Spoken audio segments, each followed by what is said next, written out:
Hi everyone, just before we get into another episode of What a Load of Bulls, we just want to give a shout out to our partners, Newcastle Car and Truck Rental. Newcastle Car and Truck Rental are a locally owned company servicing Newcastle and the Hunter. Todd, Holden and family pride themselves on being part of the local community, and you feel that when you step through their doors. It isn't a different person every time you call, it's the same people taking care of business and taking care of you. So next time you're in need of a rental, be it a truck to move, a ute for those everyday DIY jobs, or a car to get the family around on a day out, be sure to contact the team at Newcastle Car and Truck Rental by visiting www.newcastlerental.com or by calling 02 49 081 081. And don't forget to tell them DJ and Simon sent you.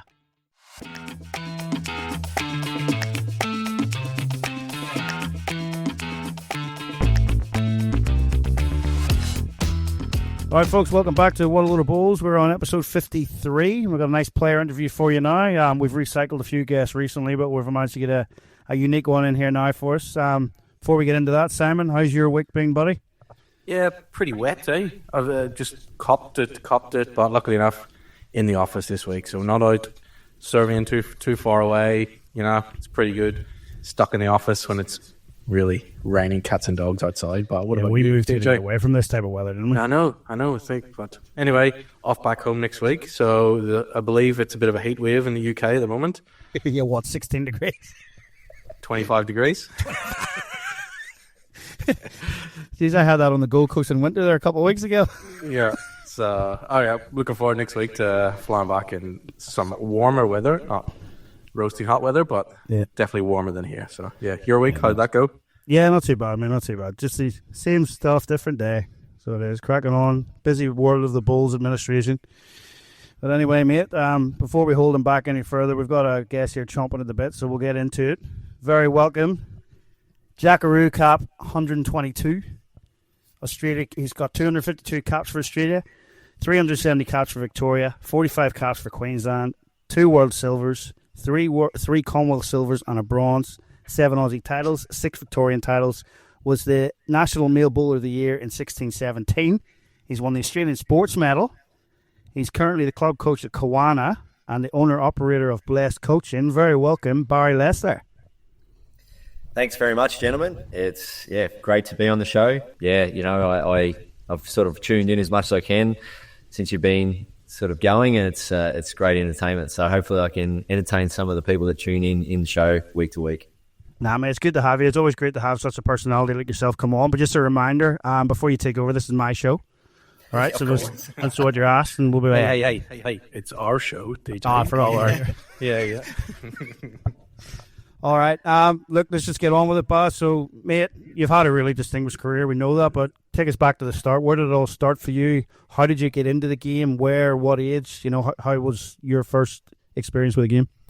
Yeah, well, funny enough, Mum and Dad both from New South Wales, but ended up in a small country town called Wedderburn, an hour out of Bendigo in Western Victoria. And growing up, just loving my sport, trying anything I could, from swimming to golf to basketball, footy, you name it. Pretty active kid when it came to sport, and my dad was doing a bit of work down the bolo and probably doing a bit of work inside at the bar as well, and spent a bit of time down his local bolo, which is a good thing for someone in his 30s at the time. And he took up bowls there in Wedderburn with his mates, and one night I got the home phone call, not like these days. These days it'll be a Instagram message or something like that to say, come on down and have a game of bowls. And yeah, Dad rang the home phone, and I was just home from school, and he said, we're one short for night pennant tonight, so come on down and have a game. And that was my first ever proper game, night pennant. It was good fun, met some great people, and then over the next couple of years broke a few bones playing footy, and eventually turned to bowls a bit more seriously. So that was my first ever time I played bowls. That was in Wedderburn, 1996. Showing your age a bit there, mate, so you are. Yeah, definitely. Yeah, not bad. All right, so mate, what was your first taste of success? Was it just a regular tournament? Was it club championship? Was it a zone title? What are we looking at? Yeah, the first big one would be the club singles on my 16th birthday, actually. So that was pretty cool I beat a club legend in the semi-final, Donnie Jackson. He was highly regarded, not only the big champion at the club, but in amongst the area of Wedderburn. So beat him in the semi, and it was actually I beat the oldest member in the club in the final, so that was pretty cool. Arthur Tonkin, I think at the time he was 83 and I was 16, so that was pretty cool. But I just remember leading into weeks and weeks out from the club singles at the time. I was training in the rain, I was training in the heat, I was down there every time, any way, shape or form I could be down the club and putting in the time and effort. And I always say to this day, if I hadn't won that club singles, I don't know if I would have sort of stuck at bowls, because the taste of success at 16 and winning sort of a major club title, the members sort of wrapped their arms around me, and obviously my dad being a bowler and said, stick at it and we'll back you up. So that was sort of the first big win, and went from there. Well, just listening to you there about how you prepared, even just at the age of 16. I mean, the amount of effort you went through to actually get yourself ready for that. I mean, yeah, it was probably a pretty fair accomplishment in the end of it. All the effort put in to actually get the chocolates at the end of it, mate. So all credit to you for being able to put in that age and do that. So from there, mate, what was your first sort of representative selection, and how did that feel? Was it like a Victorian under-18s thing, or was it just a regional selection? What was your first taste of that?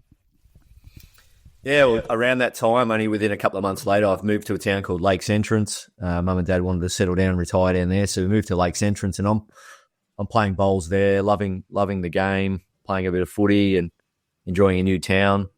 And the club was super supportive of me and a great of the game, worldwide great of the game. John Snell, OAM, world champion, Commonwealth Games rep. He actually, not long after I moved to the club, he moved to Lakes Entrance. He wanted to be only sort of 3 or 4 hours out of Melbourne to visit family, but he also loved his fishing and wanted to live in a town where he could do that. So one of the greatest players ever to be produced out of Australia, joins my club where I was playing. So he took me under his wing, and end up playing, a lot of bowls with him, and he mentored me, and I sort of started getting deep in events, district events, zone events, and so on, and made a few trips down to Melbourne, and I found my way down to a state under-18 trial, and I think my second year trialling at 17, I got picked to play for Victoria in the under-18s against New South Wales. My first time to be on a plane, first time at an airport, first time putting on any kind of representative gear, at 17, 18 years of age. I'm just a country kid that can hardly string 2 words together, and a little bit different now. But, so got to play for Victoria alongside Lee Schreiner, Russell Green, Joel Simmons, Michael Walker, some sort of great players. And we took on New South Wales up there, and it was a great experience. So, that was my first big rep game.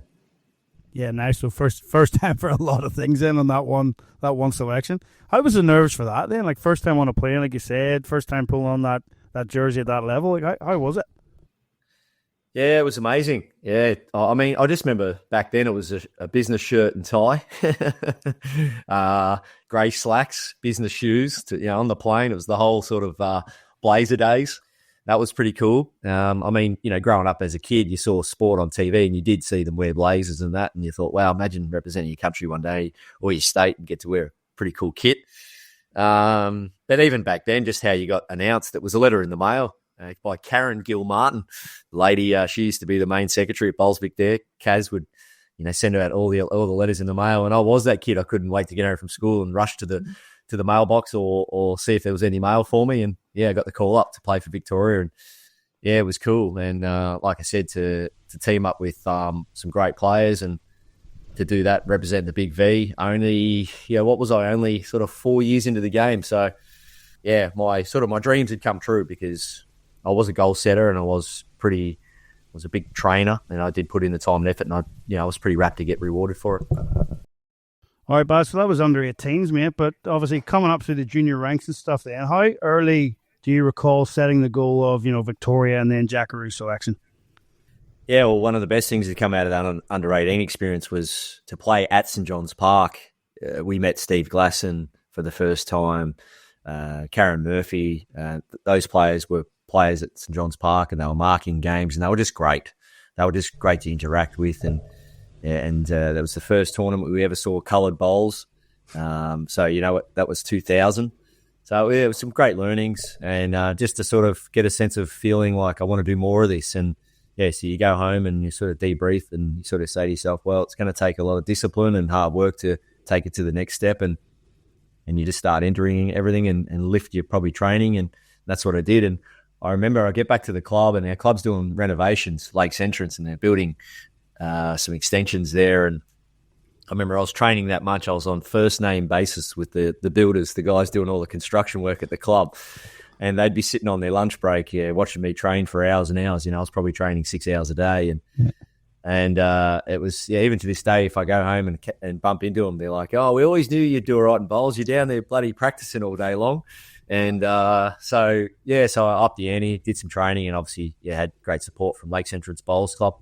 Forever indebted for what they did for me. They gave me employment and sponsored me, and really sort of got behind me and him, and between them and John Snell and my parents and my family, it was a big support crew. And I wanted to make the next step, which was the Victorian under-25 side. Fortunately, made that pretty quickly, and I had some really good performances throughout other events. I think I made the last 4 of the state singles at sort of 19 years of age, coming down from Lakes Entrance, and sort of progressed from there. So, you make it into the Victorian under-25 side, and you're playing with Matty Flapper and Nick McIntyre and Brett Spur, and the names go on and on. Some great quality players, and once again, new uniform, new experience, and you just think to yourself, is this really happening? And then when you realise it is, you say, well, let's do more of it. You want to keep sort of climbing that ladder of success, and so once I got into the stateside, within a year or two after that, we all know there's only one place after that. Yeah. So how was that first selection, mate, for Victoria? Was it a call, an email? We talked about that with the 18s, but with the seniors, what was it, call, email, letter, for playing that first senior game? Yeah, we used to have a 2-day state trial at Sunbury. It was pretty cool, and you could get teamed up with some great players, Mark Jacobson. Back then we just had all these great players, Todd Simmons, etc., Mark Cowan. And I just remember, I had a great 2 days, and I was sort of awarded the player of the couple of days, the state trials. And they picked the teams, and there was a guy called Chris Young who was initially selected, and I wasn't, to go to Tasmania. So that was December 2022.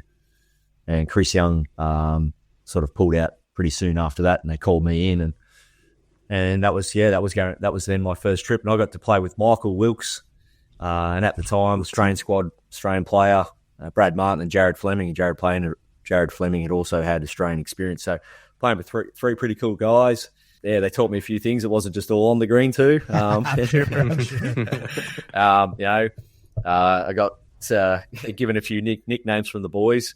I was young and fresh and new, and they were pretty experienced and enjoyed having a good time. And I was probably the one that they tried to take under their wing and show a few new things in life, and that was great. That was all part of it. So that was my first state trip down to Tassie in 2022, and I never thought I was going to get on the plane I did the day I did, because the day before I actually had an accident. So I drove into the city. I was picking up a friend to go back to his place and stay the night, and my car overheated, and I took the radiator cap off.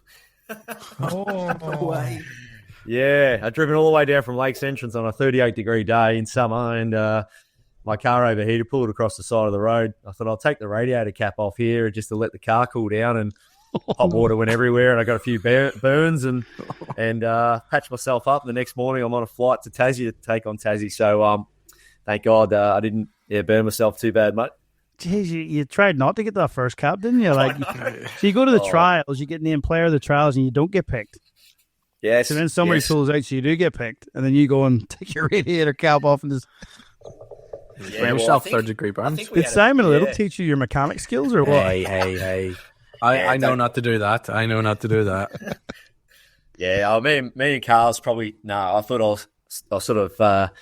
I think this will work, take the radiator cap off, let the car breathe a bit. But no, that failed. But yeah, at the state trials, I think we had 40 players, and we used to pick 16 aside back then. So we had a lot of great players, and not making that 16 was fine with me. But yeah, to get the call up and then try and outdo myself with my car accident. But yeah, got on the plane and headed off to Tassie, and what a great experience to be able to play state bowls with when you look left and right, some of the biggest names in the sport.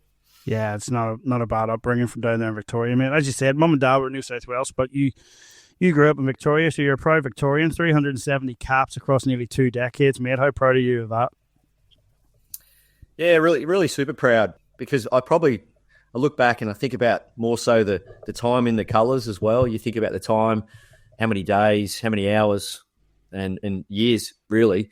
You're putting that shirt on and wearing it with pride, and just the memories too, the fond relationships you make with mates. And to this day, I've got great mates that I have in the game from state bowls.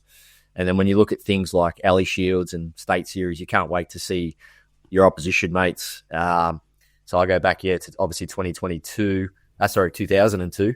Jeez, it's hard. Showing your age, man. You're showing your age. Yeah, it's hard to go back that fast. But, the beauty about playing state bowls in Victoria, we'd have a 5-test series every year against South Australia. So every second year you go over to Adelaide, which I love Adelaide, and their beautiful Tiffy greens, and playing against their great players. And then you'd have a 3-test series against New South Wales, and then obviously the Alley Shield. So you played a lot of state bowls, and you got to know a lot of the players around the country. And still to this day, you see some great players and you're like, wow, I wouldn't mind getting to know them and all that. But yeah, I remember you'd come up against Steve Glasson and Brett Dupre. I modelled a lot of my delivery around Brett Dupre. And then you'd see an Adam Jeffrey, Rex Johnson, and then Nathan Rice, Mark Casey, all those kind of players, Kelvin Kirko, and you just go, wow, you are playing the Alley Shield where all the greatest players are here in one place. And, I'm on the mat just trying to lead up for my state, get a couple close. And I loved it. I loved leading. I loved the position. And most good leads need to love the position. I was going to say, it really is. It's a specialist position that doesn't get a lot of credit from really people that aren't in the know, and people aren't at that level. So, yeah, for you to be a bit of a front-end specialist, you have to be right into it, don't you? You do. I got a lot of joy out of setting up my teammates, and hopefully, to the point where they were getting on the mat under no pressure at all, and just sort of adding and contributing. So that's a big joy in itself. And I think for leads out there, they've got to find that joy, and starts in your training. And then when you get picked to play lead, just take a lot of joy out of that. Say, no worries, I'm going to really set up my teammates here, and know that you've got an important role off the mat too. You've played your 2 bowls now. Step back away from the mat and contribute in other areas as a player. So knowing your role on and off the mat, it's a big key. But I love that, and I was probably looking around too much at times, early days. Looking over 2 and 3 greens away at an Alley Shield, where you're at St John's Park or Tweed Heads, and you're seeing all these great players across all the rinks. And but I mean, at the end of the day, I'm playing with Michael Wilkes and Toddy Simmons and Mark Jacobson and Matty Flapper and all these legends. And so I was pretty lucky myself. Yeah, Baz, just to jump in, you're talking about leading. Is that something you did through the juniors as well? Or as a junior, because you would have maybe been one of the top juniors in your squad, did they progress you into like back end roles, or did you always just constantly lead and then obviously into the stateside leading? Is that something, what way did it work? Yeah, I was definitely a bowler that was, once again, always have been, always will be, just a sponge for information. And the people that surrounded me in my first 2 or 3 years of bowls were the ones that said, if you can be a good lead, you'll go places, or, you'll really set your game up really well. And they were telling me, just keep leading, keep nailing the jack. And it's something I really owned. And it wasn't really until John Snell and I got together at Lakes Entrance where John said, I want you playing 3 to me, and we'll go away and play in some tournaments. We'll start taking your game to another level, start learning all the weighted shots and the reading of play and stuff. So the first sort of 3 or 4 years of my bowls, I really focused on leading and stayed patient and just said, all right, the other stuff will come. But I mean, when everyone wasn't looking and I was down there training on my own, I was driving, I was playing runners, don't worry. But I really did. I said, you know what, I want to own this position. I don't want to get lost in the crowd, so to speak. I want to play my role, play it well. And so when I played state juniors, state under 25s, predominantly I always played front end and was given the singers role a fair bit through those ranks. Under 25s, played a lot of singles, and then eventually what would be my first Australian title would be playing singles for Victoria at the national singles. So definitely did a lot of leading early days, and just stayed patient and learnt the game as I went. Yeah, no, that's good to hear, like for listeners out there, because you do see and hear about a lot of people that maybe even just take up bowls, or juniors that just want to play back end straight away because they think that's, I got to play back end. Yeah, everyone wants to progress and get to that third and skip position. I want to skip. But, I think looking back at my own early days, that's what I did, but I was exactly the same, and I was a lead for many, many years, and ended up going from, I think, on the junior Irish team from lead to skip. I missed out all those middle positions, and I was happy to lead. As you said, I get that, where it was I owned that, and I owned that lead position, and exactly what you said. So really good for listeners out there that don't necessarily have to be thirds and skips to really put your stamp on the team and put your mark on the team. So really good there.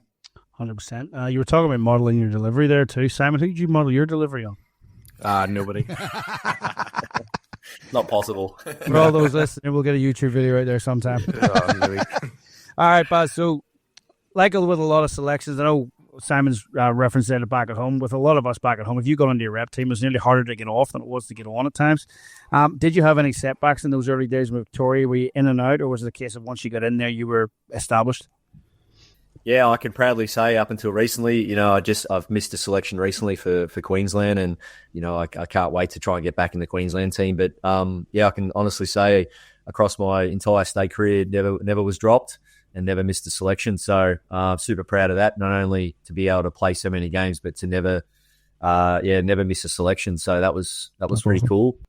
I missed a few events due to went over played at Potters a few times and played a few Australian camps or events that conflicted. But if you ever get asked that question of some of the things you're super proud of, is just to show longevity and consistency is pretty cool part of what I've been able to achieve in the game. And look, we all want to win gold medals, we all want to win titles, but at the end of the day, if you can just continue to try and get the best out of yourself through hard work, the wins will come and go. But you just got to keep getting back up tomorrow and going again. So to play all those state games over so many years, I mean, it's about the memories, about the relationships, but to never be actually dropped or missed a selection, it was something I'm super proud of. And unfortunately missed a recent selection, but the Queensland selectors have been brilliant. I've spoken to them recently, and they know I'll be training hard, working hard to try and make the next team.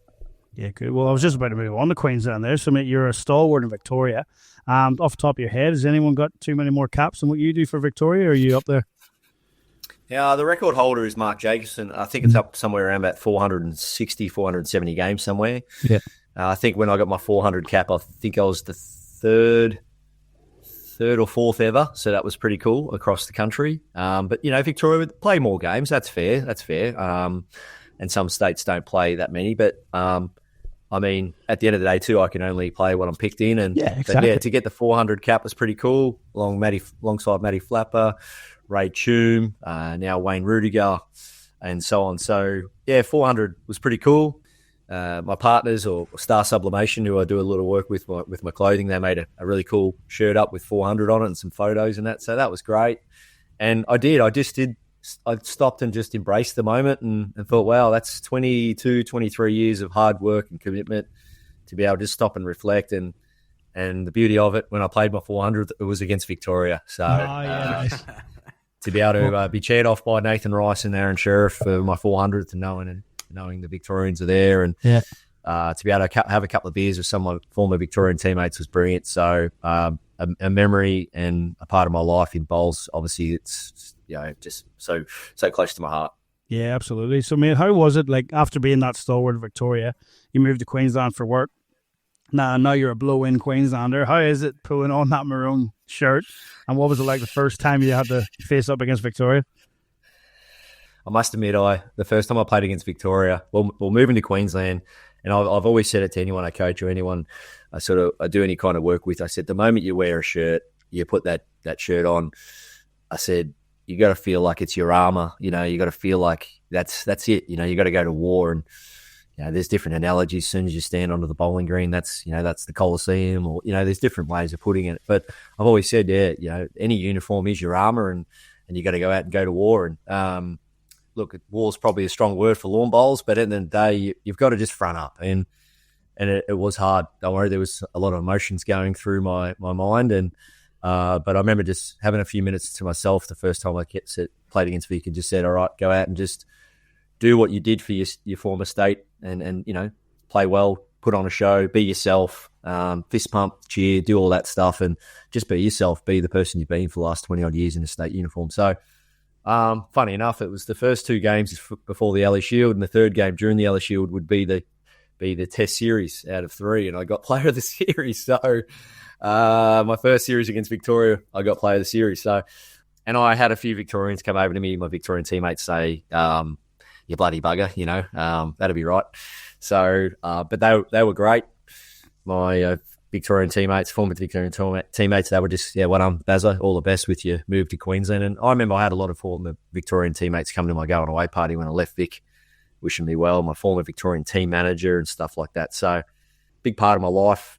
And I'll obviously always be a Victorian at heart, but I wear that Queensland shirt with so much pride as well, because I know the history of that as well, and some of the people I've played against over the years. And like I said, anyone just put that shirt on, go out, represent, and give it your all.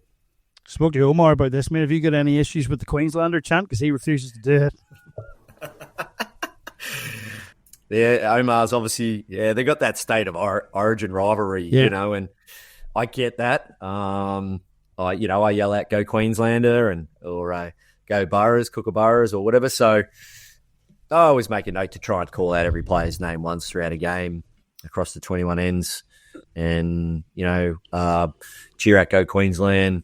Bring that bit of X factor and know that once again, after my 2 bowls are played, I'm playing a really good role off the mat, being a great supporter and teammate. So I'll cheer out anything that needs to be cheered out, and if it's Queensland, you beauty, I will, and I'll definitely cheer loud and anyone's name and so on. So, but no, Omar, that's his little thing. Look, we try to get it out of him, and not even a squeak. But moving forward, Omar, when he lets out that fist pump when he plays a big one for his team, his state in Queensland, we'll know he's playing hard for the state. Yeah. It's only natural, and he's only got to where he's got to with that natural competitiveness that he has, mate. So, well, as we've sort of touched on, mate, 400 plus state games, massive achievement. Just shows your longevity over those 2 decades or whatever. Obviously, like you mentioned, it gives you a lot of satisfaction. Have you got the desire still to break back into that Queensland stateside, mate, or do you think you'll be done soon, or is it just no? I'm ready to go again. I was dancing around with the idea of maybe hanging up the boots. I mean, not really formally, just sort of an idea.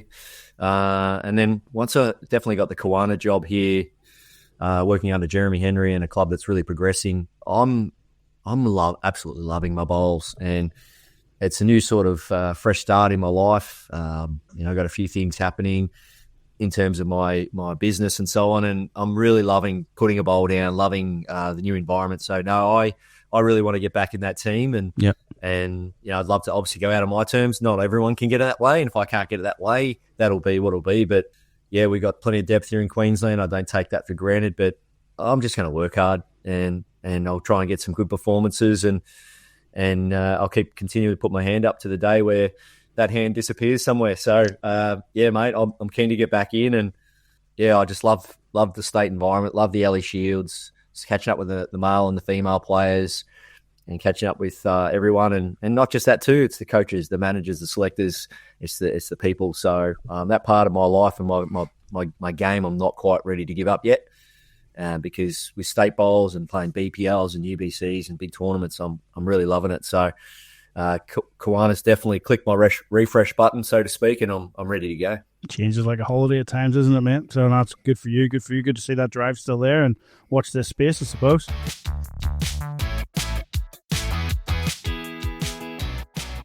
We'll move on to the big stuff then, Jackaroos. So everyone's biggest ambition when we first pick up a ball, when we get into the game, it's, we want to represent our country.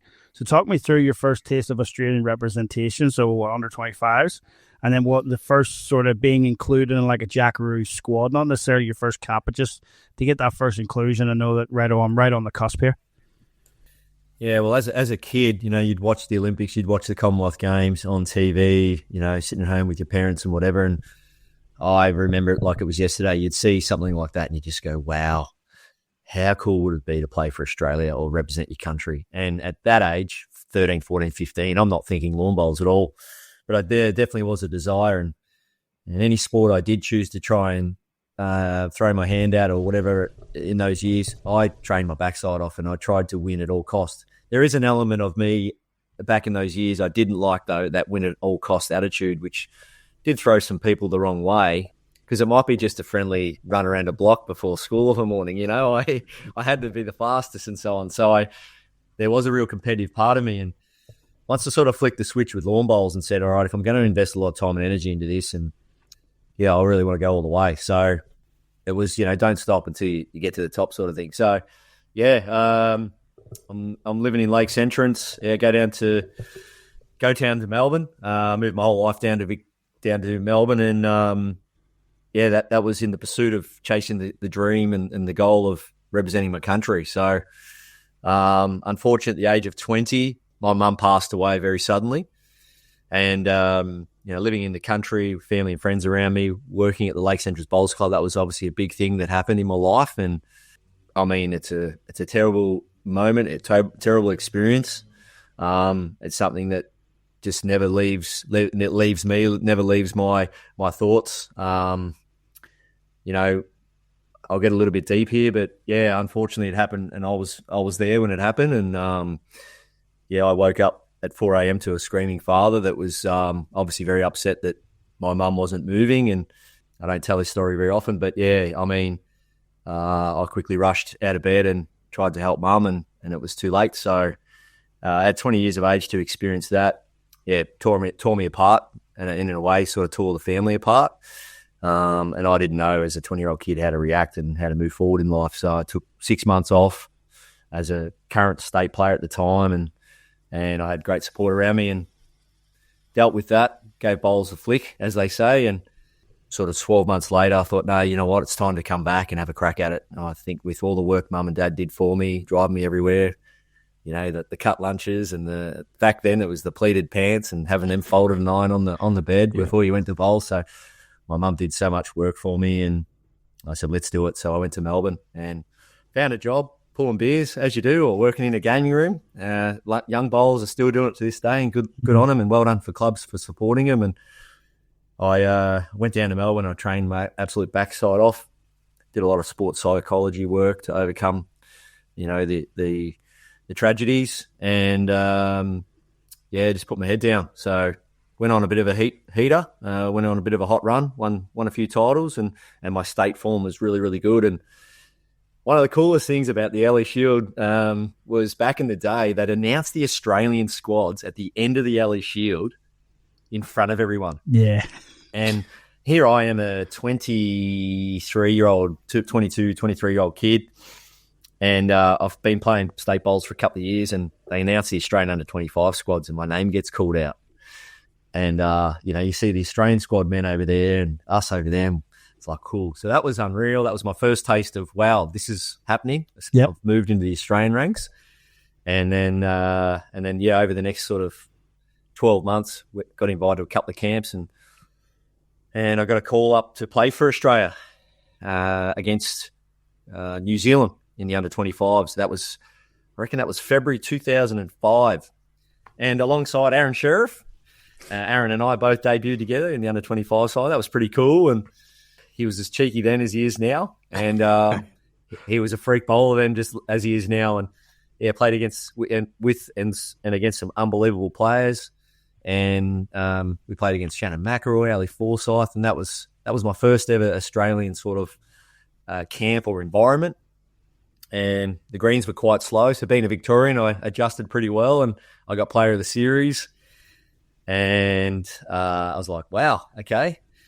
And Commonwealth Games is only sort of 12, 14 months away. Yeah. So I'm not even looking at that. But I mean, everyone's thinking and talking about it, but I'm not really looking at it. So, so that was really my first introduction, DJ. And that next 12 months, I mean, still to this day, one of my best performing 12 months I've ever had, and won a few big titles and sort of put my name out there on the national and international scene by winning those titles. And that was it. I was like, wow, I'm starting to play with and against some of these players that I idolise and watch on TV. And here I am playing in the Australian environment. So I couldn't believe it, mate. It happened pretty quickly. Yeah, awesome. So when you went back then, so when you're picked in the under-25 squad, then obviously the Jackaroos, the main senior squads are picked after that. Are you still training side by side with them? Are you involved in everything that they were doing? So you were sort of part of that environment anyway, or was there a transition from, right, Baz has gone well at under-25s, he's got that series, or player of the series, like you said, and then they move you up into the senior ranks? Or how did that sort of work? Yeah, well, 2005, that Trans-Tasman in February, a couple of months later, was the Australian Open, the first ever Australian Open. And I remember we had a camp at Moonee Ponds in Melbourne, and I can't categorically remember whether I was sort of invited or I was sort of scouted, but I was there, and so were other under 25 players, etc. And that was my first camp where you're doing drills with Kirko, and you're doing drills with Glasson and Dupre and Kevin Walsh and Michael Wilkes, and all the greats that have just sort of come back from the World Bowls, and also it was Kelsey Cottrell's ever first camp. This 14, 15-year-old girl. I was with her she did her first ever training drill in the Australian camp environment. Everyone was talking about her, even before social media back then. We just knew about this Kelsey Cottrell. She's blowing it up. She's on fire. And I met her and her mum, and you could just see her mum sitting there, big supporter and all that. So we bonded well. We got along well, and got to know Kelsey well early days, and become pretty good mates ever since. And that was my first ever full-on camp environment where I'm matching. Well, I'm not matching, but I'm trying to match it with the big boys here, so to speak. And it was like it was the who's who of players, and it was now time to sort of train well, perform well in the camp, and then the benchmark, the tournament would be soon the first ever Australian Open at Yarraville Footscray. All right, so mate, where and when was that first official cap when we were given Jackaroo number 122? And how was it being given that number? Once again, had a big year, won some big titles, and they announced the Australian team for the Asia Pacific Games, and that was held at Darebin, the venue which would be the Commonwealth Games for 2006. And Wayne Turley and I missed out. We were actually the emergencies, so they picked the team and had two emergencies, and across the 2 weeks of the Asia Pacifics, we were the water boys. Yeah. We're delivering the muesli bars and the bananas and the water bottles, and it was cool. I loved it. My first ever environment where I'm, at a senior Asia Pacific Games. You knew about Asia Pacific Games. You knew all the great players were playing it over the years, and I loved it, every minute of it. And so anyway, the powers to be at the time, Cameron Curtis and Ian Schuback, on the halfway through the event on a Saturday, said, "Baz, you can go off and play Premier League for your Melbourne team. We think that'd be a good thing, and when you come back tonight, we'll give you a bit of a recap on the day's play." So I go off in the morning, go and play Premier League for the day, come back into camp. It was brilliant. Had a big win. It was a good day, and everyone's congratulating Wayne Turley.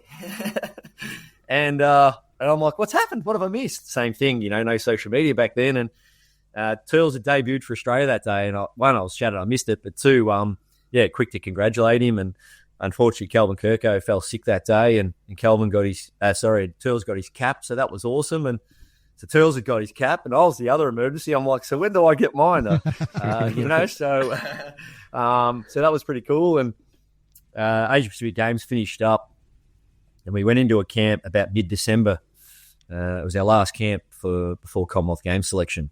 And we knew there was a Tri-Nations in January, which would be the lead up for the Com Games, and everyone was trying to obviously make that Com Games selection. So we went to a university where we were staying in Melbourne, and there was a big courtyard, and the women went and sat on one table, and the men sat on another table. And anyway, the women's team got picked, and players that were successful went into a room, obviously stayed away from media and all that, and the ones that were unsuccessful sort of had to go into a room as well. And anyway, once the women's team was announced, I was the first man to get called out, and I was pretty nervous. Me and Mark Casey around similar age, we were the youngest kids in the team then, and so my name gets called out, and I'm like, I don't think this is a good thing, sort of break it to the ones that miss out early, and we'll get to the others. So went up the staircase, and Cameron Curtis was there, and Arnold O'Brien, and it was a bit of a debrief on everything I'd done, and well done on all your achievements and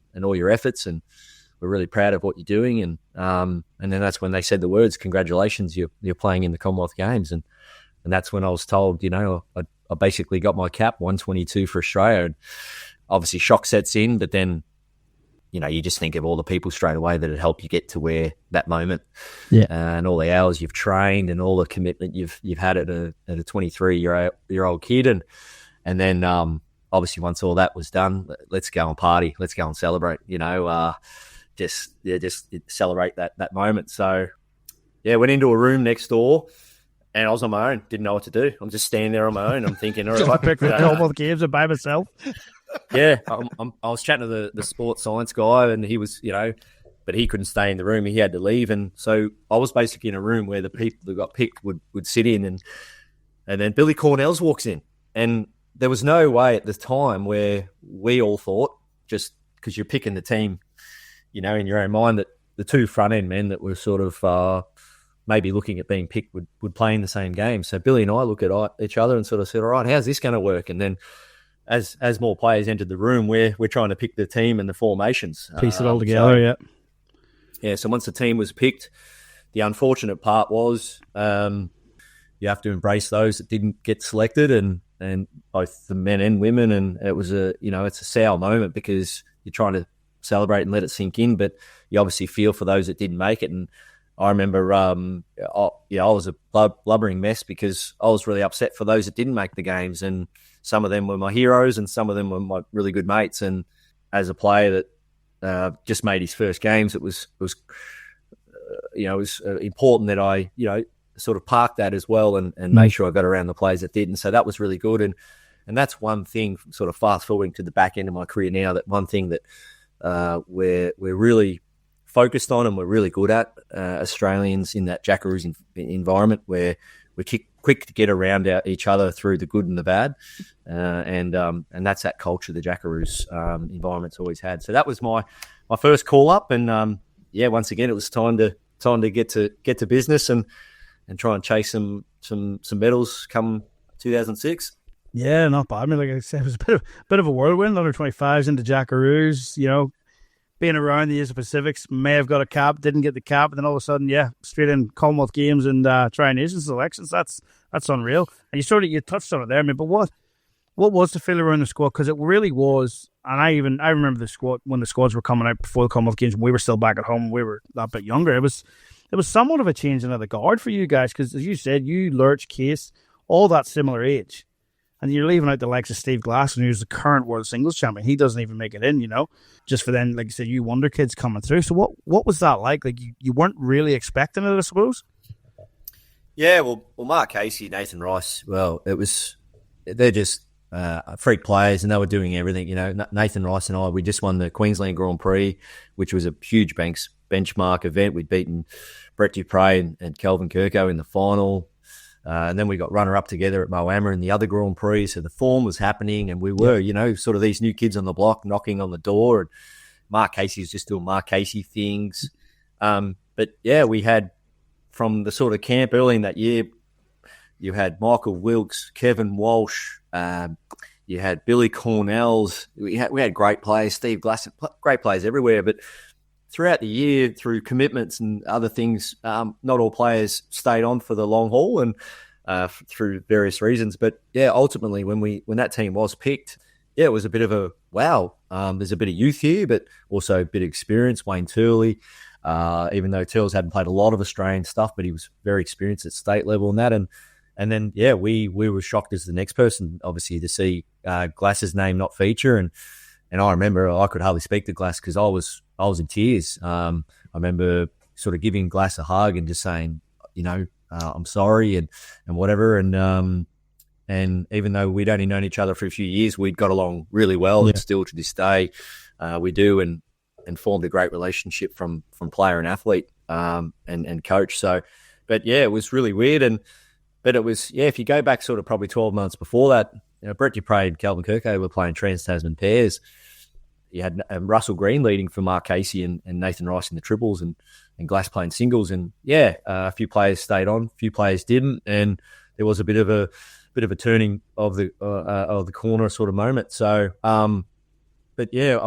still to this day, I look back at that and go, it's not my job to get involved in selection. My job to obviously do the best I can, but it's one of the hardest things you can experience in sport, especially at elite level, but I do experience it a lot at club level as well, and I'm sure you both do as well.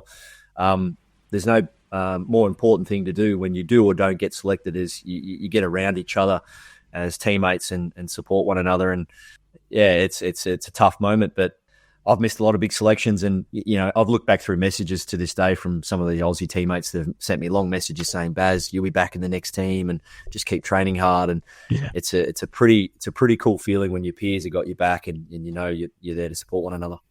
Got to be surreal, consoling a legend like Steve Glass. I mean, you haven't even officially been capped yet. Yeah, and you're the one saying, absolutely. Sorry, like, well, what do you say in that moment? Yeah, I was just so glad I didn't actually take his actual sort of position, in singles, which obviously wasn't going to happen. But I mean, at least a good mate in he's Kelvin Kirko took it, and Glass, being the professional he is, I still remember to this day I was with Kelvin, not far from Kelvin's first game at 2006, and he was on the phone to Glass, and Glass was just saying, "You've got this, mate. I'm right behind you," and that's Glass, and then no wonder Glass went on to not only do what he did on the green, but be one of the greatest lawn bowls coaches of all time as well, because of that attitude. And so massive moment in my life. It was those words, however many that were in there. Congratulations, you're playing Commonwealth Games. Quick math changed my life. So it was pretty cool, and to this day, to make the Commonwealth Games team within sort of 2.5 years of my mum's passing and that experience, to this day, it's probably my greatest achievement to be able to sort of dig deep and go out there and train hard and commit to sort of doing it for mum and doing it for the family. So, I was wrapped, and I knew that, like I said, it was time to go to work and take my game to another level. I was just about to ask you that. I know you went a bit deep earlier, but obviously then standing in that room by yourself, that must have been one of the first thoughts went through your head. I've accomplished it now. Because you said you'd set out once mum had passed, you had your year off or whatever, and then you decided, right, no, I'm going to get into this. Could very easily derail a lot of people's careers, mate. So all credit to you for actually knuckling down and doing what you got to do to get in there. So as you said, you achieved that within 2.5 years. I mean, you must have been beside yourself. Yeah, absolutely. And I know my friends knew it, and I know even my bowling teammates knew it, that, I was pretty driven. I was pretty determined to get the best out of myself and put in all the time and effort to get to the top. And, it probably happened, even looking back, it probably happened a little bit quicker than I thought. But at the same time, off the back of form and results and all that, whether it was be picked for a major like a Com Games or something down the track as a Trans-Tasman, I felt I was sort of really pushing towards it, and that was my moment. And I mean, to this day, you're always looking back on the people that you've surrounded yourself with, and the ones that have sort of said, "Baz, good luck, and we're right behind you," or anyone that you've shook your head and say, "Barry, all the best." And I mean, that's what it's all about. So sacrifices, tragedies, all that. Unfortunately, they do come with the territory, but somehow trying to find the right way to react is sometimes the hardest. Yeah, absolutely. All right, well, let's get into the games then, mate. I mean, what was that like? I mean, can you remember much around it? It's a long time ago now, but can you remember much around it other than obviously standing on the podium at your first ever games and it being home games, winning that bronze medal with Lurch? Your experience at the games, man, how was it, the whole event? Yeah, just living in the village, seeing people that are competing within the first couple of days in the village going to the food hall with a medal around their neck. I remember I spoke to this gymnastic girl, opposite the table, and she's got this, I think, a silver or bronze medal there, and I'm just looking at this medal going, wow, we haven't even competed yet. We're a couple of days from start. You've already finished your event and got your medal, and I'm just looking at this medal going, wow. And then I looked at another girl and said, how did you go? Have you competed? She said, yes. And she goes, oh, I went amazing. And I said, all right, what colour medal did you get? And she said, I didn't get a medal. And perspective really kicked in. And I said, all right, so if you didn't get a medal, if you don't mind me asking, how come, and she said, I got 6th, and that's my PB in a major, and I also got my best score. And it just sort of hit home straight away. Wait a minute, a gold medal, a silver medal, a bronze medal will be something that identifies effort, but it won't make or break you.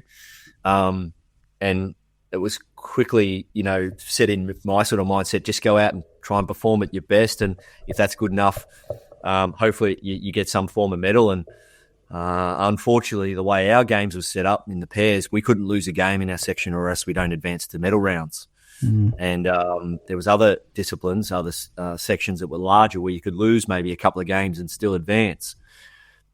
And so it just shaped up that Nathan and I, we get Malaysia and New Zealand in our section. And I mean, that's a tough section. Yeah. Yes, okay, we knew the Greens and all that, but my goodness, New Zealand were a hot pair, and so were Malaysia. So we somehow got out of our section, and then unfortunately fell short to England in the semi. But then the best thing about our medal was it just wasn't handed to you as an equal third. We had to go out and win our medal. We had to actually win our game. So that was a really good sign of character. Nathan and I fronted up the next day in front of those Aussie crowds, in front of my dad, in front of my family, and we won that bronze medal. And it was a good feeling, though. We had to win that game to get that medal. So, yeah, unbelievable games, great village. But, yeah, that moment of walking onto the MCG in front of 100,000 people and the Queen at the MCG, that's just unbelievable. And, yeah, I mean, I'd been to the MCG plenty of times before that, but not in that capacity. And, you know, you go from the village to the MCG, the roads are blocked off for your buses. So now you're thinking a little bit of Hollywood. You're thinking you're getting chauffeured to the MCG. And I mean, this is every boyhood's dream. And so that was probably a quick snapshot on the games. But yeah, I mean, you're seeing Lauren Jackson in the food hall. You're seeing all these other athletes. You're like, wow. And so I mean, yeah, got to sort of experience that, and I didn't get to meet the Queen. A few of the other boys did. Turtles did. I was going to say, have you any stories around that, like Turtles did? But I mean, yeah, that I didn't get to meet her, but I mean, yeah, to see her in the stands at the opening ceremony, that was cool. And yeah, Lurch and I, as 23, 24, 25-year-olds, sort of we got to win a medal and see the other athletes, other teammates win medals and some not win medals, and just share the experiences. So that was cool. Yeah, awesome, mate.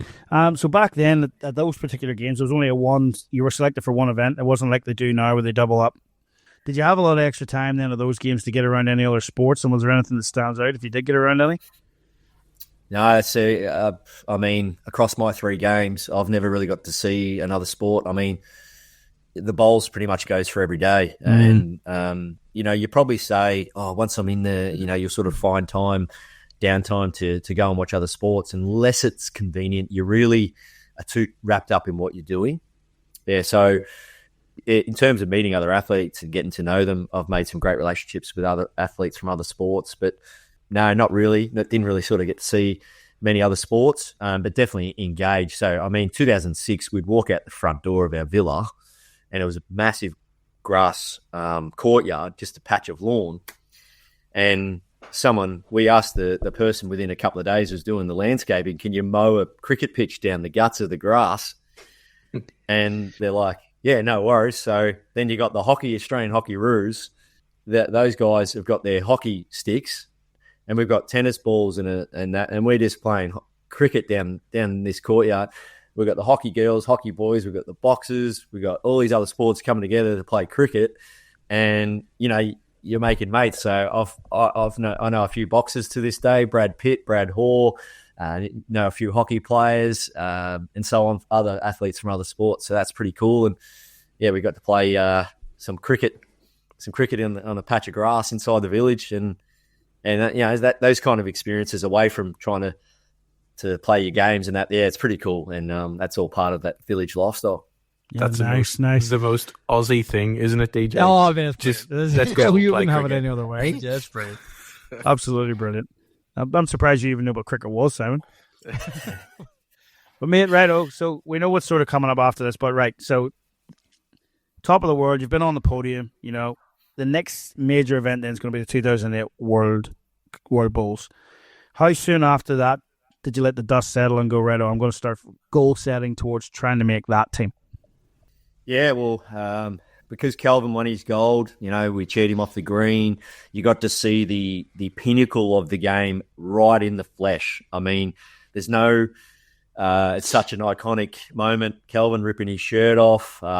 You're seeing Karen and Lindsay. They win their pairs, and you're seeing it. And then you've got at the time, and still to this day, one of my best mates in life, Mark Casey and Turles and Billy win their gold, and you're like, wow, that's happened right in front of you, the absolute ultimate in the game. And how do I do that? You know, how do I get that experience? Or at least come back for another opportunity. And no one prepares you for walking back into your local club and going back into your state uniform and back in your own environment for when you've just been the only Victorian that's played in the Commonwealth Games, to sort of the noise around it. No one prepares you. So I'll be honest, I got lost in that a little bit for a while. Probably I won't say I got big-headed, but I definitely enjoyed that whole experience of someone shaking your hands. Well done on the games, Barry. All the best and stuff moving forward. So, and then continuing to play for Australia the next few years was definitely a goal of mine. I played for Australia. I won the state singles within a few weeks of the Commonwealth Games. That was something I didn't think I could do. I mean, to reset and win the state singles in Victoria. Well, the state singles in Victoria is very hard to win. And so when I won that, I thought, well, cool, the form's there. So that was 2006, and then played for Australia. Probably didn't help the noise you were just talking about, and actually come away from that and go straight back into it, win a state title. Yeah, and I won the state singles, and then we used to have a five-a-side back in the day. They'd pick the 5 best players from each state, and I got the honour of playing singles for Victoria, and then it goes into a Super Series TV event, and I won the Australian Super Singles, representing Victoria. So my singles form was good, my form was good, and I was sort of at that level you want every athlete to be, supreme confidence. There's that level where you're not sure. Then there's confidence, then there's supreme confidence, then there's arrogance, and it's a fine line, and you never want to get into that arrogance sort of spectacle. With that arrogance comes complacency. So I try to maintain that sort of confidence, and won a few things, and so I played for Australia 2007 Trans-Tasman. Yeah, that was cool. Me, Turles, Nathan Rice. I saw Scotty Corndall and Anthony Keepy debut then, blood and a few players. Played for Australia again in 2008, so I'm thinking this is good. I'm in the environment, and then, I mean, your world away from bowls sort of crashes a little bit, and it's hard to juggle that all of a sudden. You lose your job, and you're like, wait a minute, I used to have a full-time job. I'm playing for Australia, and now I've got to combat this whole, how do I pay the bills? How do I still try and be a full-time athlete and survive through the rigors of life? And so I lost my full-time job.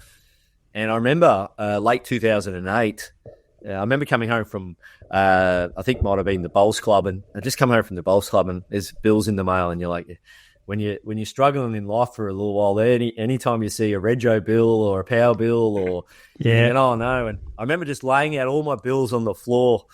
And I don't know if you've ever done this back in the day when you guys were younger or whatever, but when you lay out your bills, or you look at your bills and you go, wait a minute, the money I've got to pay for those bills and the money I've got either coming in or in my account, they don't add up. I'm actually broke. And so I don't have a job and I'm broke. And I just thought, well, how can I still play for Australia lawn bowls, find work? And I just basically got hit with this life lesson of, Barry, here it is. Here's a new life lesson for you. It's called unemployed, broke, on the brink of homelessness, and still trying to be a professional / full-time athlete. Yeah. And once again, no one prepares you for that. So we had to move out of, when I say we, Miranda and I, my wife, girlfriend at the time, but we had to move out of a share rental with some mates, and I said, boys, sorry, I got to move out. No worries, Barry. Tried to give them plenty of notice, and luckily enough, the in-laws took us in. So without them sort of saying, Baz, come and live with us, who knows? Effectively, I was pretty much homeless. So without the Victorian Institute of Sport finding me immediate work, landscaping, I don't know what kind of work or anything I would have found at the time, but you can clearly see by now all my time and energy is into trying to get my life on track. It's not trying to do my drills and commit to being an Australian Jackaroo. Yeah. Sorry, but life can get in the way. And at the time, our resources were a little bit thinner than what they are now as a Jackaroo, and high performance and all that was still coming in, but from a full athlete program, I had to lean on the Victorian Institute of Sport, and they were fantastic. They found me a job straight away. And I remember mowing lawns and hedging and that. And I remember getting my first ever check.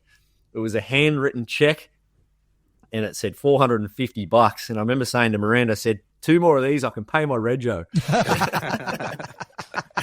I said, and I used to drive my car from one side of Melbourne to the other for work. And I used to go on roads, there was no cameras, just in case my car got picked up as being unregistered. So I'm sorry about that. But, I was I'm trying to be an athlete. I'm trying to work. I'm trying to, find a way to pay bills. And it was just tough. It was bloody tough, boys. And it was a moment where I said, okay, bowls is probably going to take a little backward step, although I don't want to obviously not play for Australia. And then fast forward to January, I got the call. Look, Baz, due to various reasons, one of them being a bit of commitment to the program. I was told, unfortunately, you're not in the 2009 squad. So, reality just went bang. There you go, Baz. Grab some reality. Take it. Absolutely, mate. I mean, like I just said, top of the world. You've had a home games. You come with your bronze medal. Won the state singles. Everyone's talking about you. Everyone's going well. And all of a sudden, like I said, World Bowls has come up less than 2 years later. But we don't see you again at a major. We're talking World Bowls are coming again till 2016. So what was that period like for you, mate? Just were you still in and amongst the squad, or were you out of the Australia squad? Were you second tier, third tier? What was that period like, mate, between sort of that 2008, 2009 up until 2016?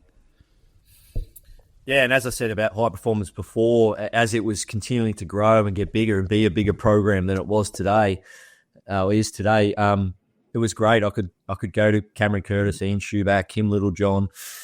I could lean on them and say, all right, what does Barrie Lester look like moving forward? And they offered me a position in the silver tier, which was, I guess, a squad for emerging, which is the emerging Jackaroos squad, basically. But it was open age. And, and I said, well, I'll go back into there. I'll continue to sort of try and get my life on track.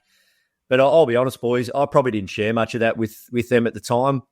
Still quite young, shy, still just trying to find my feet, and I probably didn't share much of that with them. I didn't want to shout from the rooftop that, I've got a few life struggles happening at the time, but it was time for me to, stand up too and get that stuff in order. So I did. I went away and worked on a few things and not only on the green, but off the green. And once we found a place to live on our own, and I started committing to working full time, training, and then sure enough, within a first sort of 12, 18 months, I started getting some results again. In 2010, within 12 months of getting dropped from that squad, I found myself qualifying for the World Indoor Singles of Potters. It was a dream of mine to make it to the World Indoor. Everyone raves about Potters, and to qualify, be the Australian qualifier was extremely hard. So, and I did. I put in the time and effort and started winning a few things. Started playing back in the big titles. I remember I couldn't play in a few big titles for a while because it was too expensive. I couldn't pay for the flights and so have you. And as I sort of built my life up and put myself into a more capable position, I started to get the results and start to put my hand up again. And 2012 was the big one where Steve Glasson called me, said, Barrie, through all your hard work and your resilience and all the training and stuff, we'd like to send you over to Hong Kong. So I went over to Hong Kong and repaid the selectors' faith, and I won both gold medals there. And that was the turning point that got me back to that major you talk about, DJ, because to win those 2 golds in Hong Kong and be the first Australian in the event's history was a big performance for me, because I didn't know the conditions, didn't know the greens, but I bloody prepared hard, mate, and I rang players that had been there before, and I lived in the gym, and I knew with humidity, I went to the sauna every night and all that. So I prepped.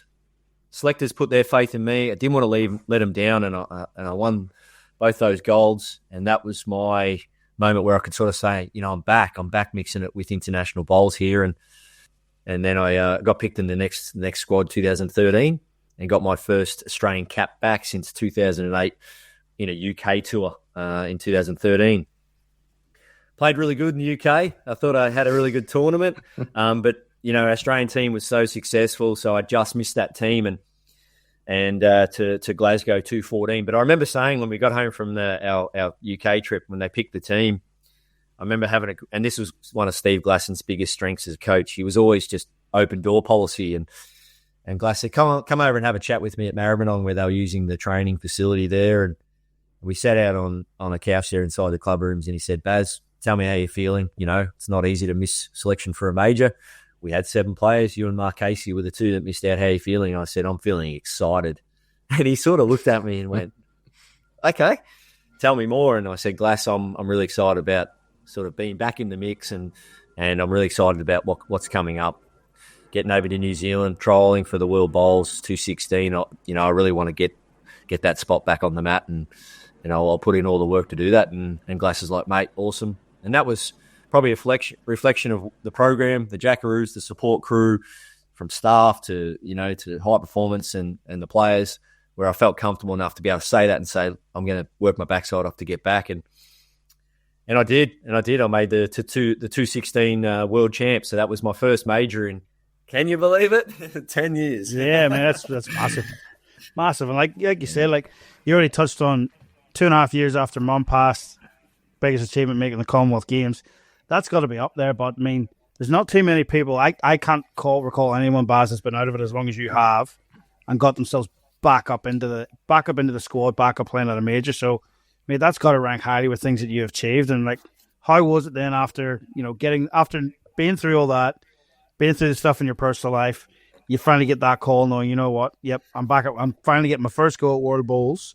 I'm out of the shadows. What was the turning point for pushing you back towards those honours? Yeah, well, we had an Asia Pacific 215, missed that, and after trialling, it was part of sort of the World Bowls lead up, the Asia Pacifics, and then we went over and had a 6 or 7 man tour early 2016 to New Zealand again, Trans-Tasman, Tri-Nations, and I'll be honest, I played really, really good. To the point where Glass moved me up and down the rung a bit. We put me in middle in a triple and skipped some pairs. I even got to experience skipping for Australia and having Brett Wilkie lead for me in a pair, in a Trans-Tasman. That's a pretty cool experience. And I can see why he played so many games for Australia when Brett Wilkie's leading for you. So that was cool. And that is the greatest feeling any athlete can experience, when a coach, selector, or in probably more so the sport of bowls, when a coach walks over to you and says, Baz, here's the card, you're skipping for Australia. Not the title of skipping for Australia, the faith the selectors have put into you. There's no greater experience as an athlete when a selector puts their faith in you, and the coach relays that message and says, go out and do what we know you can do. And I've worked with athletes as a coach myself, and when you put faith into someone you're coaching or someone you're working with, and it comes from a team of selectors or coaches, and that athlete goes out and knows that they can perform at their best or perform their duty, knowing everyone's in their corner, there's no greater feeling. So I went out and did that, played really good. We had a great win against Shannon McElroy and I think Mikey Nagy, Stewie, Darren Point boy. Couple of great lads, and I just remember walking up and down that green, chest out. Steve Glasson's picked me to skip for Australia to Trans-Tasman. How cool is this? Yeah. And the selectors, and I just remember going, they believe in me. They've got their faith in me. And what that does for you is, you feel like you can run through brick walls, and that was real big for me to finish off a great tournament there, and then get picked for that World Bowls Championship. And once again, Nathan Rice, playing unreal bowls, a great mate. He missed out in World Bowls 216, and I mean, it shatters you, But yeah, look at Nathan Rice for instance. He misses 216 World Bowls, bounces back, makes 18 com games. So, you gotta understand at times. What's Greg Norman's quote? Show me a road without obstacles. It just doesn't exist. So you've got to deal with the obstacles. You got to understand the roller coaster goes up and down, and be in for the ride. So I was enjoying the high ride, so to speak, playing great bowls, and I had the full faith of the Australian team and players and environment. So I was back, and I made those world champs, and same thing. Yeah, I just remember just getting that fitness up, getting body conditioned and prepped for those quick greens in New Zealand.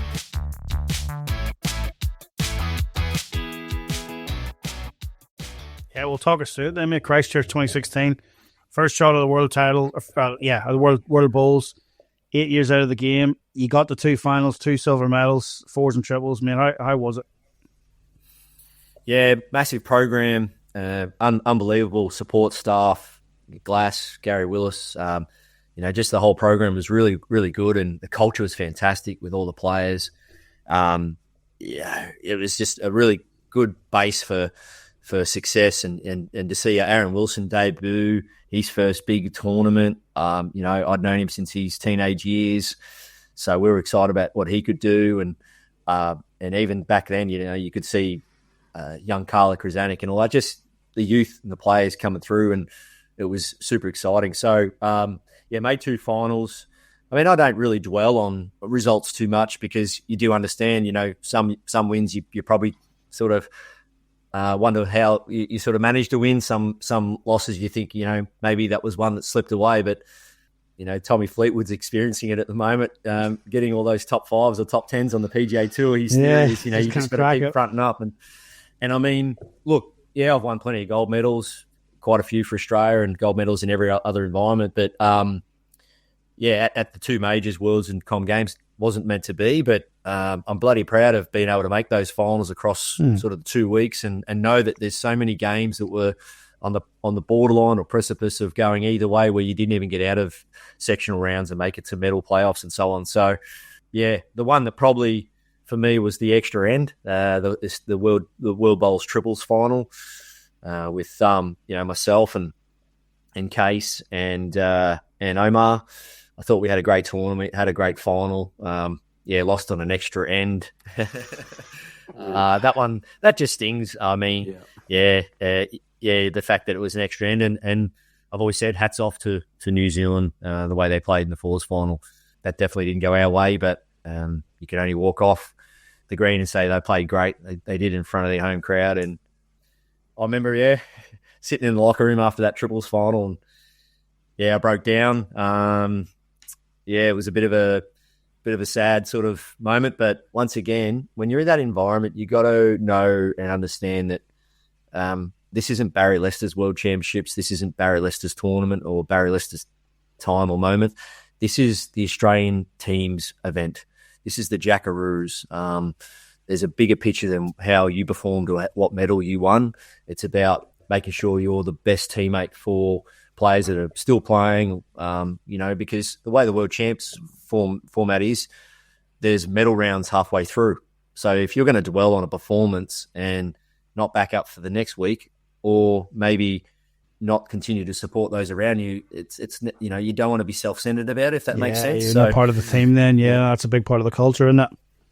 Yeah, and that's the thing. The Jackaroos have always been great for that, and it's a fantastic place to be. And you've lost a world title on extra end, but debrief, which we'd always do, sit down with the coaches, back up, have a rest day, and then go again into the next week. And while you're doing that, get around your teammates as well, and whether it be the men's and women's disciplines that are going for it. So I love that part of it too. I couldn't wait to, when I wasn't playing, stand on the bank and cheer on your Aussie teammates and be a great teammate from the sidelines too. And so that was a great World Champs. Once again, formed great relationships, great memories, and got to see a long-term mate of mine, Mark Casey, sign off for the last time. That was definitely a memorable moment, seeing Case walk off after his very distinguished career. Yeah, nice. Right, mate. So we've done that. We've ticked that off the bucket list. What's the next couple of years look like? What's your, again, going back to your type of mentality, your goal setting, mate? What's the pathway then for Barrie to make Commonwealth Games in 2018? Yeah, so I was having some troubles with my father at the time. Yeah, we fell out. We stopped communicating with one another. My father, he stems back from obviously when Mum passed away in 2003. My father, he was, he took it very hard and decided to sort of go down different paths in his life, which wasn't always in agreement of, where I wanted him to go. And yeah, so I had a lot of difficult times with my dad around that sort of time where I was playing world champs and that. So, yeah, I went and saw him one day, and yeah, we had a fallout, and I had to walk away from my dad. So, unfortunately, I was getting sick, and I couldn't help my dad no longer through what he was going through. So, it was time to focus a little bit more on me and how I could continue to get the best out of myself. So, one of my dad's favourite artists and songs he would always play was Bob Seger, Turn the Page, an unbelievable song, and a song that I remember my dad always playing at home growing up. And I remember that was my 2017 motto, January 1, you're turning the page, Baz.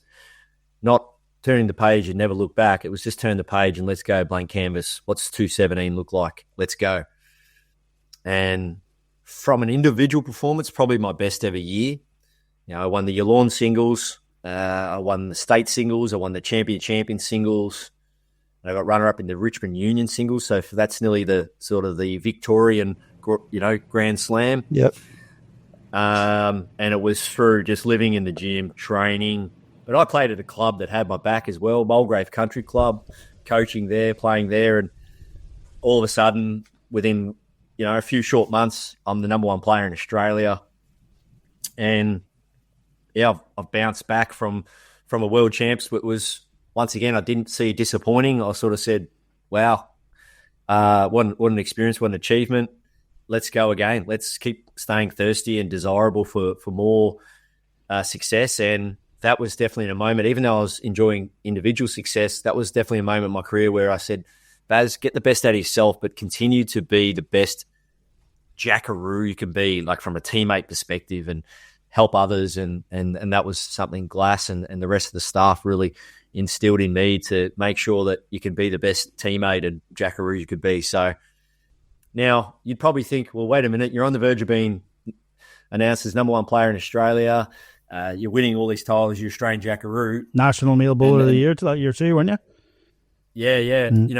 And definitely he wouldn't mind me saying this. He's he's one of the most inspirational characters I know, and definitely one of my all-time best mates. Barry, you've chosen to play the Australian Open pairs with a disability bowler. Now, I've been asked that question since then, and I never ever looked at Josh Thornton as a disability bowler. Josh Thornton I had known since I was 16, 17 years of age, and one of the most naturally gifted sports people, talented people I've ever met. Yes, okay, Josh was born with a disability, but we're just tight, great mates. And Josh and I in 2015, we went to Potters as the Australian World Indoor Pairs qualifiers. We beat Jeremy Henry and Jesse Nerona in the final. Josh playing unbelievable bowls, and he's in the Australian para team. And I didn't look at Josh any other way, that I just know he's going to lead up for me and do a great job. And he was playing in all the Jackaroos, para stuff, and his form was phenomenal. And we're just a great connection, great mateship, and we won the Australian Open pairs. We beat Scotty T and Wayne Rudiger in the final. Still to this day, one of the greatest experiences of my career. To do it with a best mate. Joshy's had corrective surgery to his legs growing up, spent, so much time in a hospital, 2 fingers on his left hand, 3 fingers on his right. And here he is down there on the mat, just drawing touches for me all day long, in what I still believe is the hardest tournament in the world to win, which is an Australian Open title. And we lost our first game in our sectional. We got through as lucky losers and went all the way. And well, there you go.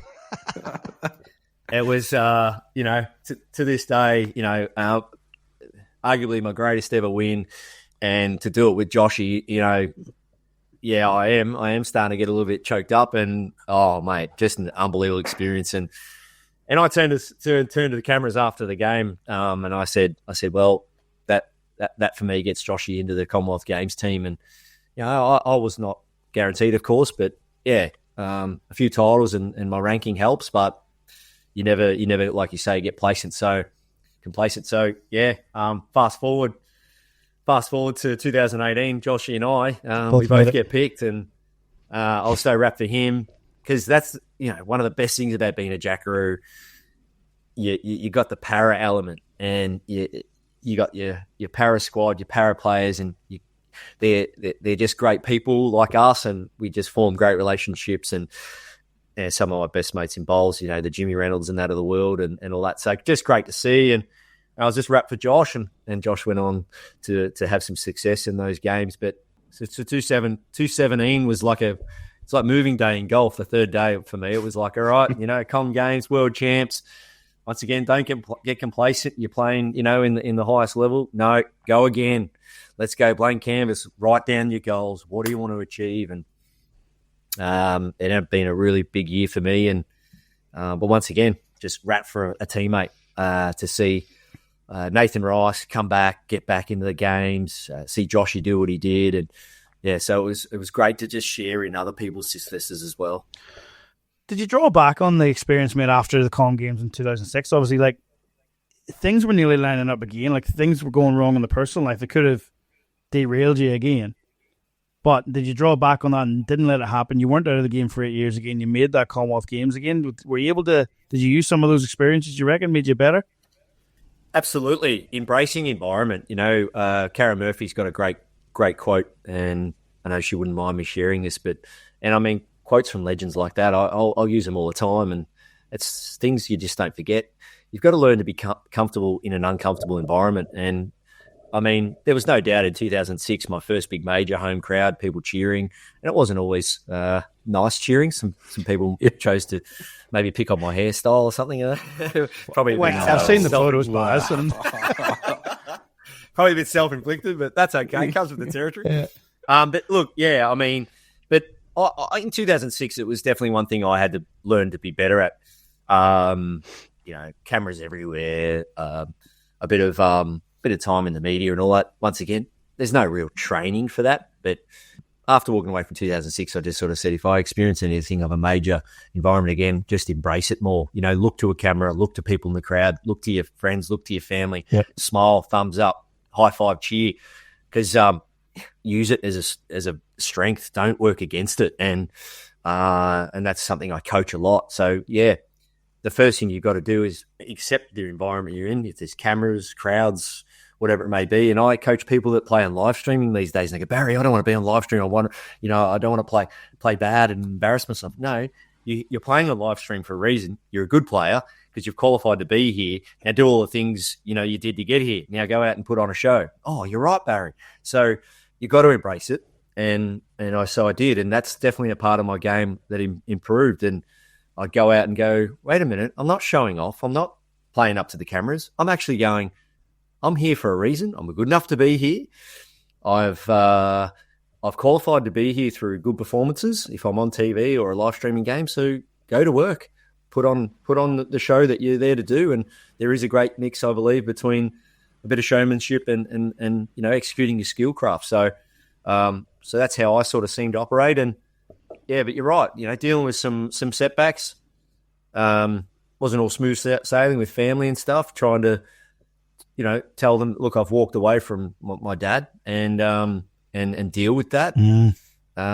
It took months to sort of really own it, and I just had to, And no one wants to be able to experience that, but I did that, and it was a very tough moment. But once I went and saw my dad's doctors and carers and that, and said, is it best? And it was, I had to make up my opinion. So, it was a tough time. But once again, high performance, staff, players, environments, teammates, family around me, all that was in a good place, which helps you because, I look at Jackaroos, I look at Australian bowlers, junior bowlers coming through the ranks. There's a very common denominator, and that's support crew. People around you, family, friends, sponsors. I was employed by Aero Bowls. Thank you so much, Walter and Sharon, for giving me a job to be able to play and bowl and commit and train. So there's so many, boxes you've got to tick to try and get a bowl near the jack. It's not funny. And so many people helped me do that. And it was full steam ahead trying to do well 2018.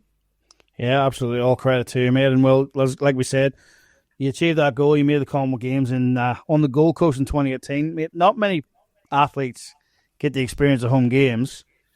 you get picked for 2 and they're 2 home games that you don't know anything. That's going to be rare air, but the only 2 games you'd been to at that stage were all home games. So, mate, what was it like getting the call for that games and knowing you've made it? You're back at another Com Games 12 years since the last one. Like, what was that feeling like? Yeah, and it was an amazing feeling. It was, once again, that journey. When I finished 2006, it wasn't like, all right, you've got to make sure you make another selection for a Com Games. I don't think that ever entered my mind. Staying present and working hard and letting the results sort of figure themselves out was definitely what I was all about, and not looking too far ahead. But yeah, if you had told me after I walked out of that village in 2006, Barrie, you're going to be dropped from the squad and you're not being in contention for 210. You're going to be just cut from the 14 Glasgow games, and then we're going to work you up to picking you in the 18. I would have just said, really? Okay. All right. But then why we're doing that to you, Barry, is because you've got a lot of things to get sorted and, you know, a lot of life lessons to go through to get back to that spot. So we'll let you go off onto that journey. So that's fine. You know what I mean? But I did have a couple of people say to me around that sort of 2009-10 mark when I was out of the Australian squad that I would never get back and play for Australia. And I mean, that's okay. They could be haters or they could be doubters. That's fine. And I don't sort of begrudge their opinion, but yeah, I don't. I mean, that just comes with the territory sometimes. Some people just went, you know, you played for Australia. Well, that part of your life's gone. You never do that again.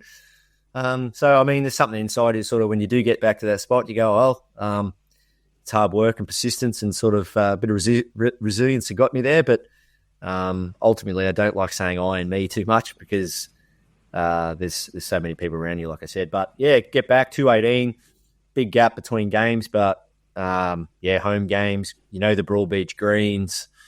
You're playing with some of your best mates, and yeah, you're keen to maybe go up a notch on the dais or even a couple. So. Damn you, Scotland. Yeah. Well, another 2 silvers, mate. So, yeah, 4s and triples, 2 silvers. So, yeah, go ahead, mate. Get into it. Talk us through the games. How was that? And compare it to Melbourne if you can. Yeah, great games. And, I mean, when I say damn you, Scotland, that's obviously very tongue-in-cheek. But I remember saying to Taddy and Foz and a few of the boys, you know, Braveheart used to be one of my favourite movies, but I'll never watch it again, you know. But to lose 2 finals to arguably the 2 best teams, you know, we're probably the 2 of the best teams in the comp, was, yeah, you know, it was tough. But, I mean, in the triples, Darren Burnett went on a heater and played some freak show shots, and we couldn't quite get the job done there. And then in the 4s, we were 2 up playing the last 10 and unfortunately dropped a cheeky little number. But just super proud of Omar and Wiz and Disco and Lurchy Boy and, you know, I mean, just to be able to sort of get out there and once again get into the deep end. It was an amazing experience. But there's so many games that go on leading up to the gold medal rounds that aren't on TV and aren't probably memorable to the spectator or to the viewer. And so we're playing a fours quarter final against Ireland, and playing against the legend and Marty McHugh and Ian McClure and all that. And you know, it was a neck and neck game. Green won at Broadbeach, and one of the most memorable experiences in my bowling career happened on Green 1. And as we were playing our quarter final against them, the Para boys, Kenny Hansen, Tony Bennell, and Joshy Thornton were playing on the next green. Over on Green 2, and they were playing their gold medal game. So there's a lot of focus around that match, and every time they won an end or got a good shot, the crowd went crazy. And anyway, so right near the death of our game, we hear this huge big roar. You've never heard anything like it, and the boys got up and won gold for Australia. It was unreal, your mates. And, you know, they'd been through a fair bit in their life with Kenny missing an arm. You know, Tony doesn't have a leg, and Joshy been through what he'd done with his life, you know, growing up in sort of the children's hospital. We looked over. You could not help but look over and just see the noise and the cheering going on, and we were so happy. And we were walking down the green, and Omar just grabs us, pulls us in tight, me, Wiz and Lurch. And he said, boys, he goes, look over there, take it all in. Because he knew that, our eyes, and we were sort of being distracted by it. And he grabbed us in tight and he said, look over there, take it all in. He goes, now, if that doesn't inspire you, nothing ever will. And I'll never forget that moment where Omar, with his brilliant leadership and sort of, mentoring abilities out on the green, he seized the moment and said, wait a minute, I've got a moment here where I need to make sure these boys are staying connected to the game. And he grabbed us and then he said, now let's go. And we walked away and we won that game and we went all the way to the final and just fell short to Scotland. But great games, crowd phenomenal, great support from everyone. Played against some amazing teams and got to witness some amazing games. I think of Mark White and Daniel Salmon winning against Paul and Alex in the gold medal match there. Mark White, Sparky, good mate of mine. Believe it or not, caught up with him a couple of weeks ago randomly in Port Rush when I was over there at the golf. Oh, he's at the golf, was he? Port Rush. He wasn't at the golf. He was visiting family. He's flown over from Wales, visiting family in Ballymoney, but went up to Port Rush for the day to go to the beach with his kids. I'm leaving the golf to go get on the train, and I bump into him in the main street of Port Rush.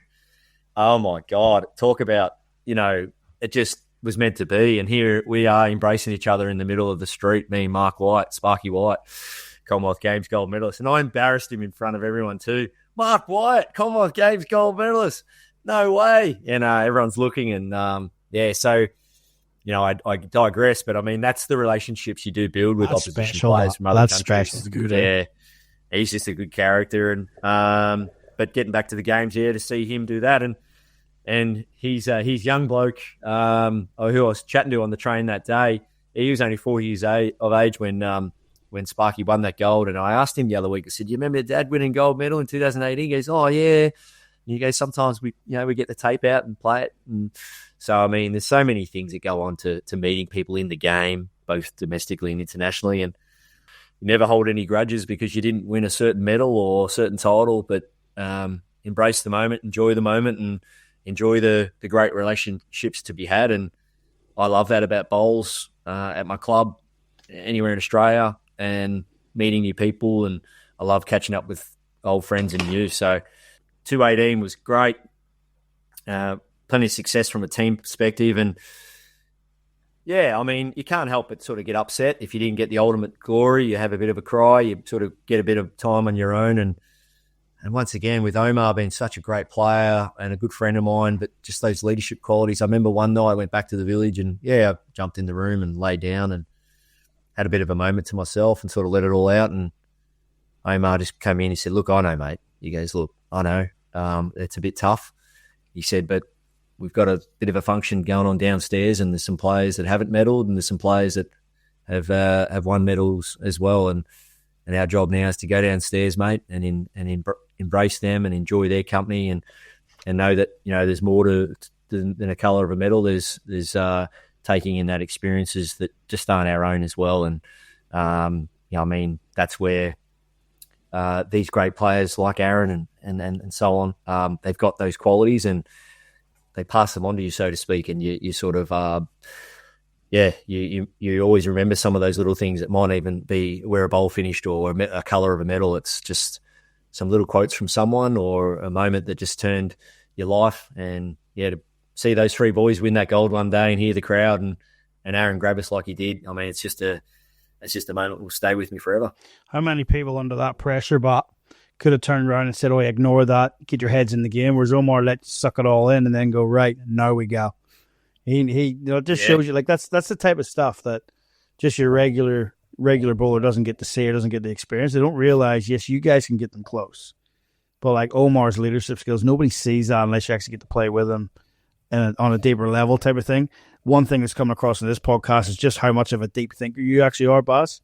It's not just the brash, showboating guy on the green, like you've said. Like it's taking us back just how much thought, effort, planning has actually gone into your career. So this is the great thing about having you guys on to talk about stuff. That's things the regulars just don't get to see.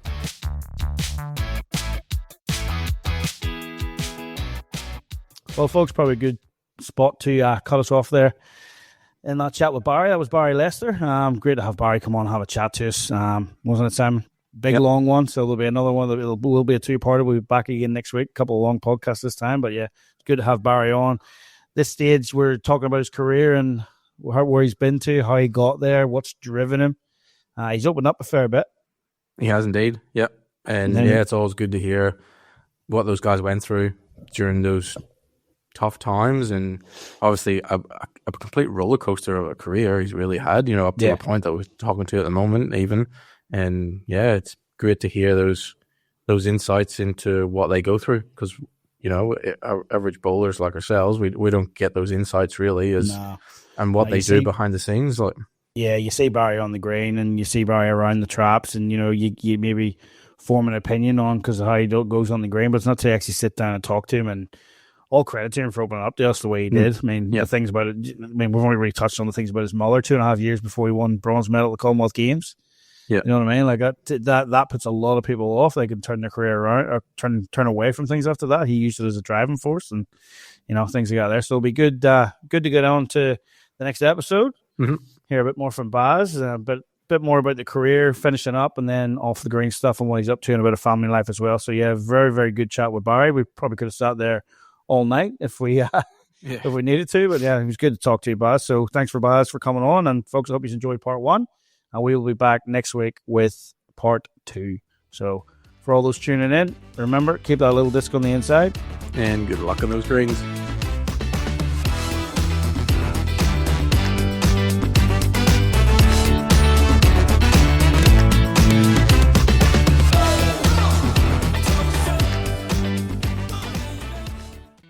The views, information, or opinions expressed during What a Load of Bulls podcast episodes are solely those of the individuals involved and do not represent those of any group, organisation, or employer associated or affiliated to individuals.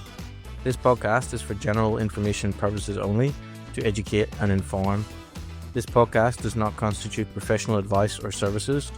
What a Load of Bulls does not guarantee the accuracy or reliability of any opinions expressed or statements made within episodes.